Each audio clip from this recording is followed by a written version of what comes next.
Halie, are you hearing any concerns among top Jewish leaders here at home about how Prime Minister Netanyahu is executing this operation? And do you see any potential risks to Israel in losing global support after the weeks of such a stunning attack by Hamas? It is clear that no one wants civilian casualties in this conflict other than Hamas, which is intentionally using hospitals as military bases, using Palestinians as human shields, diverting humanitarian supplies to build tunnels under schools, under mosques, under hospitals where they're likely keeping 240 hostages. This underscores why there can be no moral equivalence between the actions of Israel and those of Hamas. And as Secretary Blinken said today, Hamas doesn't care one iota for the welfare of the Palestinian people. It's why they must be held accountable for the horrific slaughter of over 1,400 people, including 31 Americans. And a ceasefire at this time would allow Hamas to regroup and attack again. This isn't just speculation. It's the stated intent of Hamas leaders as recently as yesterday. There was a ceasefire in place on October 6th. It was the ceasefire that ended the last conflict between Israel and Hamas in 2021.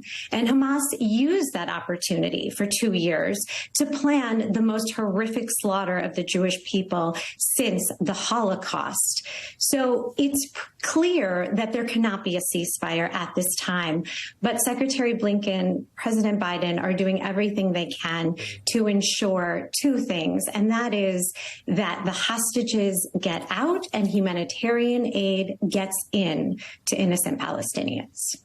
So, Admiral, we just heard from the Hezbollah leader. I'm sure you heard Matt Bradley's report. What should we take from his rhetoric? Is this just firing up his base, or is there a real concern that Hezbollah could extend their operations into Israel or perhaps even further south?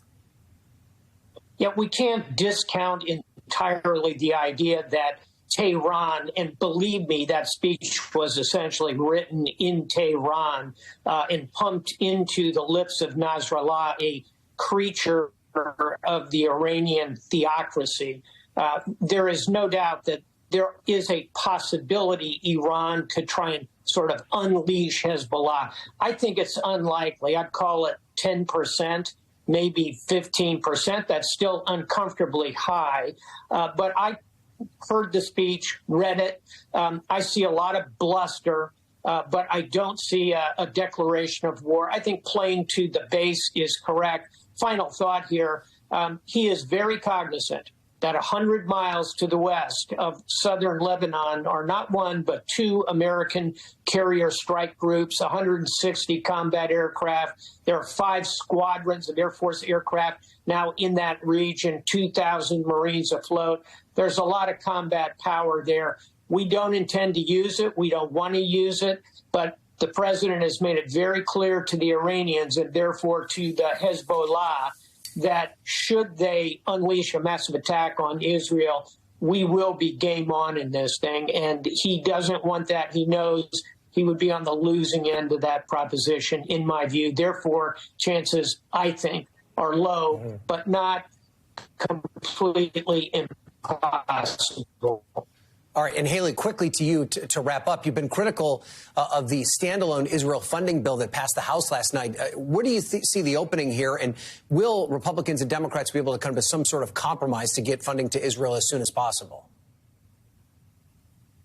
That standalone bill was no more than a show by Republicans aiming to score cheap political points at Israel's expense, as opposed to providing essential, immediate, and unconditional assistance.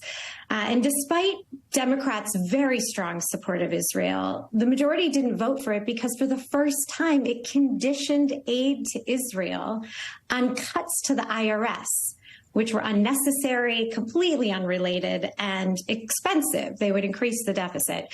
So it also delayed the assistance that Israel so badly needs because Republicans knew this bill was dead on arrival. President Biden has threatened a veto. It does not have support in the Senate from Democrats or Republicans. So it's delayed this essential $14.3 billion in assistance, which has been pledged by President Biden that we need to deliver immediately. It was a political ploy.